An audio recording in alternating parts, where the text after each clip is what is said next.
win, go win, go win, go win, go win, man, go win. Let's go back to the NBA and let's talk about the San Antonio Spurs and Victor Wembanyama. So right now the Spurs are 61-19. They are 9-1 in their last 10 games, and they are the number 2 seed in the Western Conference right now. And this season they are 4-1 against the defending NBA champion Oklahoma City Thunder. And I love their head coach in Mitch Johnson.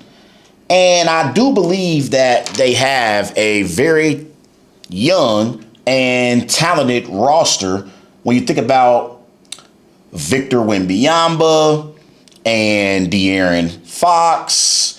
You got a veteran in Harrison Barnes, Stephon Castle. They got Devon Vassell as well on their basketball team. So they have a young and talented basketball team out there in San Antonio, and they have been balling. In their last 10 games, they are 9-1, and they are currently on a 2-game winning streak. They beat the Trailblazers Wednesday night in San Antonio, 112-101, and Wemby did not actually play in that particular game. And many people believe that the Spurs are the biggest threats to the Thunder in the Western Conference. And specifically, though, I want to talk about Victor Wembanyama. I'm looking at Victor Wembanyama. This season, Victor, he's averaging 25 points per game on 51% shooting from the floor, 12 rebounds, 3 assists per game, 3 blocks per game. And when it comes to Victor Wembanyama, I know in his 3 seasons since he's been in the NBA, he hasn't averaged less than 21 points per game. I know this particular season, Victor Wembanyama is averaging 25 points per game on 51% shooting from the floor, 12 rebounds per game with 3 blocks. He's 7'4", and I also know that Wembanyama is probably going to win the NBA Defensive Player of the Year award this season. And so he's already a top 3 defensive player in pro basketball. I know all that. But my question for the NBA world and the media that covers the NBA, can we please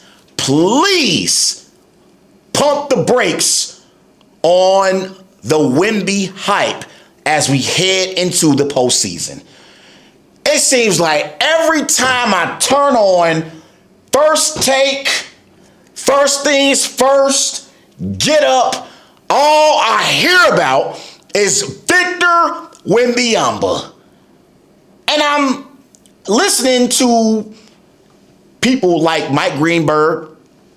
I was watching Get Up, and they were doing some highlights a few weeks ago. It was the Spurs-Grizzlies game, and I'm listening to Greeny, who is Mike Greenberg on Get Up. He hosts that show. He was talking about Victor Wembanyama, and he referred to Wembanyama as the greatest highlight he's ever done as a sports commentator. And I'm thinking to myself, what the hell are you talking about, Greeny?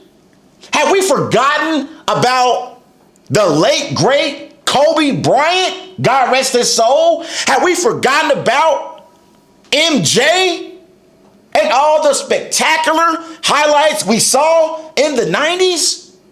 Hell, have we forgotten about as recent Anthony Edwards? I see Anthony Edwards ducking on somebody every single week.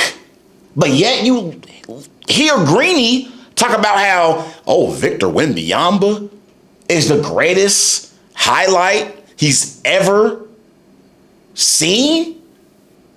Greeny, have you forgotten about Kobe, MJ, LeBron, Anthony Edwards? What the hell are you talking about?